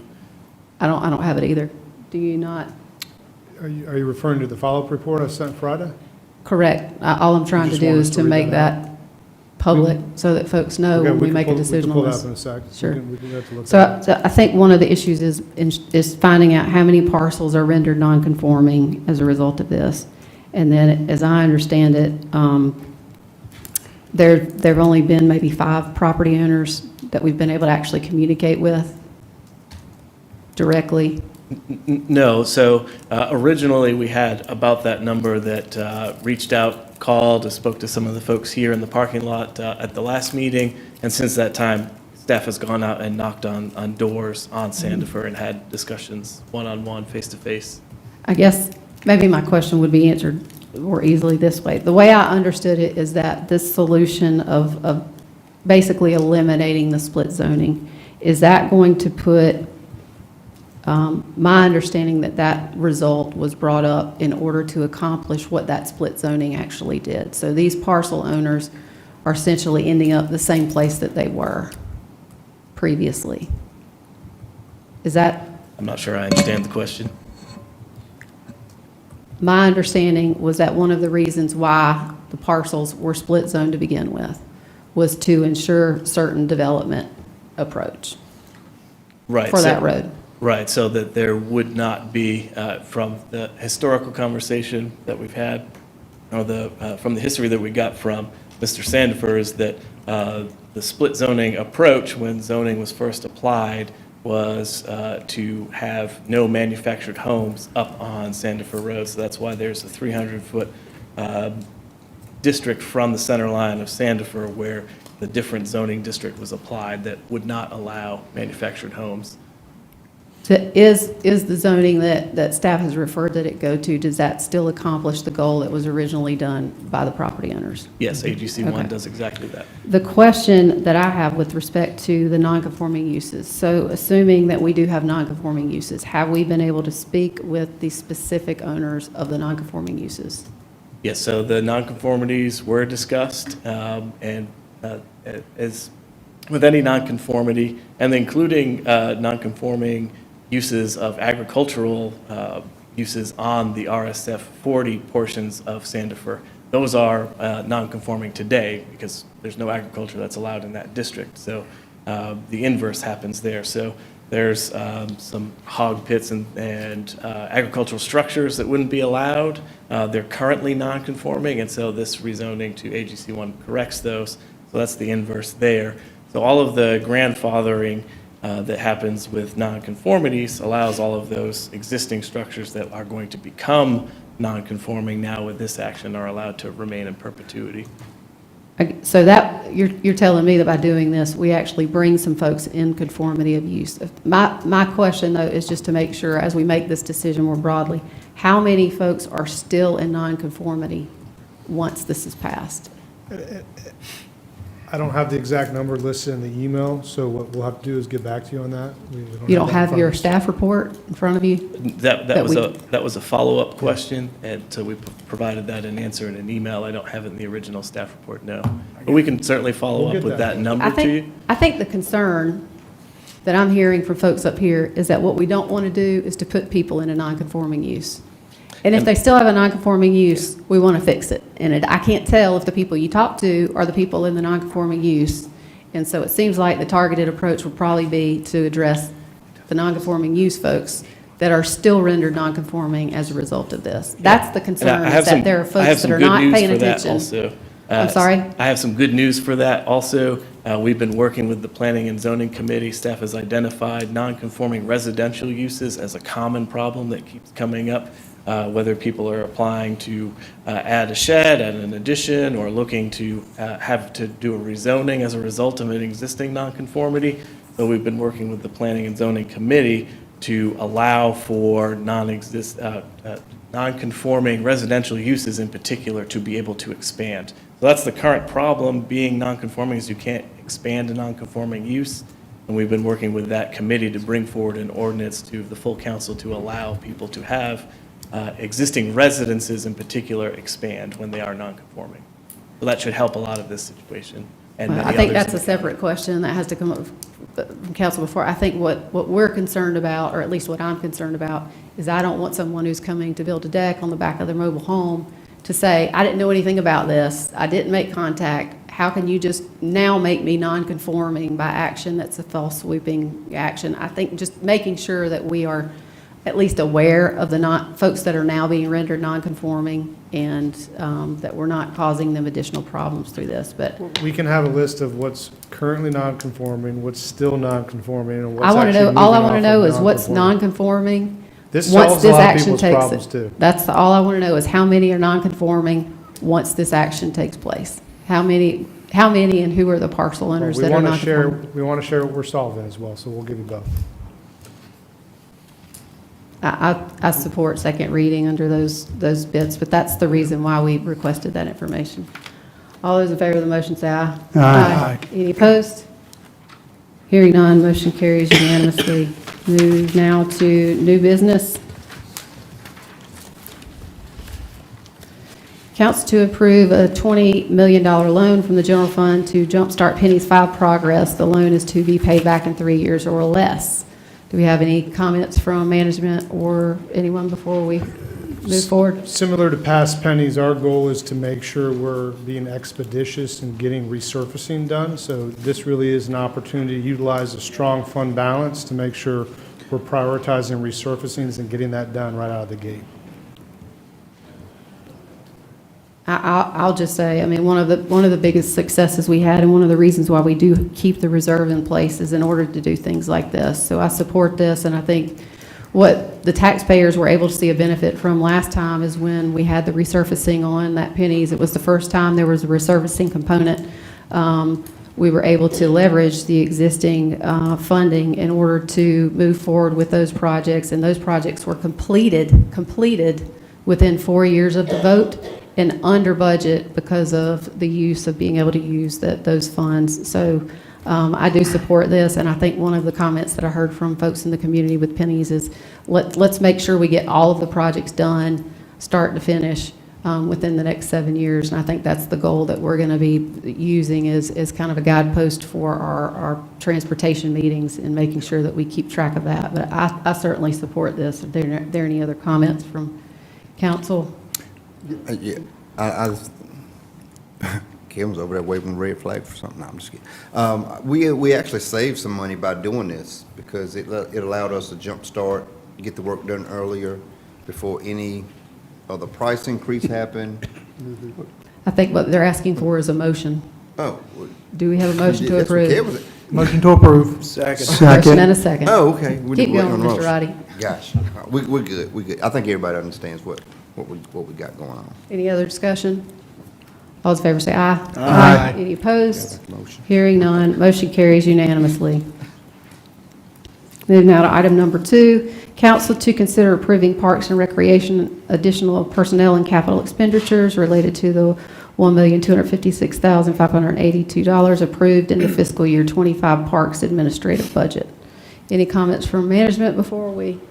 Just Have a referring motion. council back to what we shared at the workshop, this is follow-up from the budget discussions last fiscal year where y'all added funding that could be utilized after the Parks Master Plan was done. This is the first implementation step of the Parks Master Plan from our Clemson consultants to make sure that we're funding our current parks that are currently open with enough employees that we're able to provide the level of service that's appropriate. Do we have a motion? Motion to approve. Second. Motion and a second. Any discussion? Yeah, I was wondering why Catherine was still hanging around. So, yeah, I do have one quick question. I know that there was a lot of exercise done, again, around surveying the public and, bringing back feedback and continual feedback. So when is our anticipated follow-up on that information, as we kind of put it all together and start making a decision on how we want to approach some of the feedback we've received for ideations? Sure, in regards to the Parks Master Plan? Yeah, Is that what you're and from the referring to? public, right. Yeah, and if Catherine, if you want to come up, our Parks Director, Catherine Jones, is here, I'll try to answer the question, Sure. and then she can fill in where I miss. In the Parks Master Plan, a big portion of that was a survey done by ETC, a survey, local government survey company, and there was a lot of feedback they provided. So that report, with all that feedback, is now in the hands of staff as they prepare for the committee who's going to meet to talk about that second phase of the Parks Master Plan implementation. So I think the HEP committee, Health, Environmental, and Protection Committee, is meeting next week. And that survey is part of that discussion when you think about what do we need to be considering for the current land we own that's not currently open or accessible, as well as what are the future types of parks or ideas that residents are interested in. So that's how we would use the survey, but I would hand it off to you, Catherine. with Yeah, that. no, I mean, you spoke perfectly in regards to that. So the plan would be to bring those recommendations and us to have that discussion at the committee level and come up with plans for moving forward. That's awesome. I knew we were getting close, so that's Yes, great. we are. Yeah. We're it's making great. strides. There you go. Excellent. Thank you. Thank you. Thank you, Catherine. Any other discussion? All those in favor of the motion say aye. Aye. Any opposed? Hearing none, motion carries unanimously. Committee and other reports, I believe we had Finance and Operations. Yeah. Tonight, Finance and Operations, Matt, present was Councilmember Atkins and Councilmember Rodney. I myself. We did discuss several items tonight, and there were several different approvals. The first one was for a discussion around Planning Commission and for District 4, recommendation consideration of Derek Williams. There was a deferral put on that one, so we will defer that to our next upcoming meeting. Board of Zoning Appeals, there was a recommendation for consideration of Anthony Mickles, and that also was deferred. This is for District 4. So we will move on to Rock Hill, York County Convention and Visitor Bureau. There was an approval in District 1 for India Esquiva. For District 1, there was an approval for District 3 for Porter Gable. There was also an approval for District 6 for David Angel for a second term. There was, in regards to at-large seat, there was a denial in regards to a recommendation for Brian Jones for a first term. In regards to an at-large seat, there was a recommendation for Shaw Maple for a second term that was approved. There was a recommendation for consideration for a second term for Natalie Hosta, and she was approved. And then we had two more recommendations for approval, and there was an approval from at-large under Herod Hutchinson for approval, and that was an at-large seat. And also Lamar Thompson for an at-large seat also was approved. York County Forever, we did a recommendation for approval of Don Posey for District 1, and also recommendation for approval of Jennifer McAdams for District, well, actually, it's a vacant seat for an ex officio for that position, and that was approved. Lastly, we did committee approval of allocations of fund for District 3 from Area 11, Special Olympics for the amount of $2,000. We did a recommendation of allocation for District 3 for Bethany Fire Department for amount of $1,500. We did allocation for approval for District 5 of Carson Passion Project for an amount of $2,500. We also allocated funds for approval for District 5 for Area 11 Special Olympics for an amount of $1,500. There was approval of minutes. And lastly, we did a discussion around local vendor preference. And we are looking at additional information based on surveys out to contractors, looking at whether municipalities and other counties do. It has been, again, referred to our next meeting, and we'll be doing some additional research around that. And then also, we did have a finance update as part of our meeting. So that is it. Thank you, Mr. Audette. You We got do it. not have any citizen concerns tonight. We do have about 4 items in executive session, but before that, we have council member new non-agenda comments. Are there any comments? Yeah, since we were so tired at the last meeting, I didn't say anything, so I got it all built up in me. Now, I'm just gonna say, I'm excited to be serving with Tom and Tommy on the F&O. Yeah. Look forward to that. And look forward to, I know we had the sheriff here earlier, the outgoing sheriff and the incoming sheriff. Look forward to working with Sheriff Breeden on some things. And one of the things that did come up in our F&O meeting was about vacancies. And so hopefully we can get around to helping our sheriff department fill those vacancies, because we budget for them, we need them, and we want to fill those positions. So look forward to seeing what all we can do as a council, not just up here, but publicly, to help him recruit some more good men and women to come on board and serve our community. Absolutely. So I do want to take this time also to publicly thank Sheriff Tolson for the work he's done. I think that he tirelessly protected the people of York County, and what he did was amazing. And from different initiatives, one called March Madness, again, another one called Diamondback, which he put out, and he brought forth the sheriff's office in order to go after different crime items that are impacting the county. And there was many different things that were done, a lot of busts, a lot of drug busts, a lot of et cetera, that really helped this county out. Again, Kevin was very accessible. He went after many different things that protected the public, and he was excellent to work with. And again, I applaud him for his work and what he's done for the county. I also want to welcome Sheriff Breeden. I think Sheriff Breeden will do an amazing job. We're excited to have Sheriff on board, so thank you. Any other comments? All right. Do we have a motion for, was that a, I have a comment. okay. The roads are covered in Fort Mill. All Deb, right. you better get We better move it along. There you go. Well, We actually get some snow. There you I've go. been summoned home. I was gonna say we need to allocate enough money to run a smokestack right up the center of this dadgum building and put a wood stove right there. Cause I'm tired of that cold air blowing out on me right there. There you go.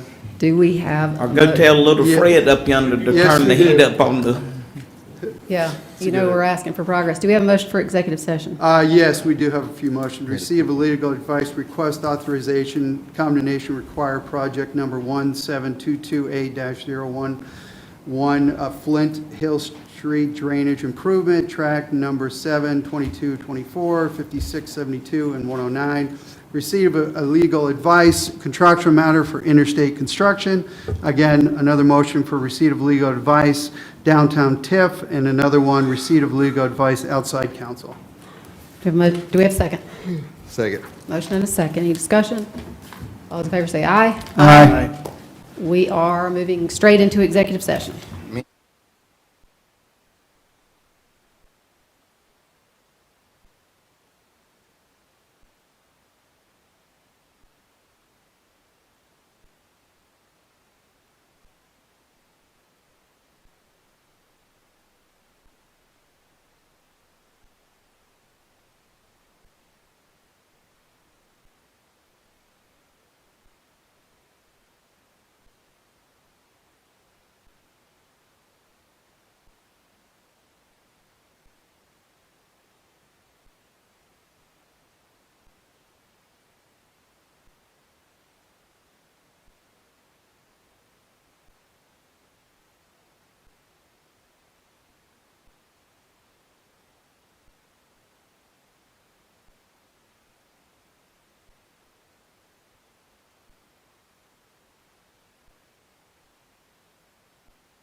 I'd actually take the flag spreader. We are out of executive session. No action was taken. Do we have any motions? Yes, we do have one motion. Motion to authorize condemnation regarding project number 17228-011 Flint Street drainage improvement for track 7, 22, 24, 56, 72, and 109.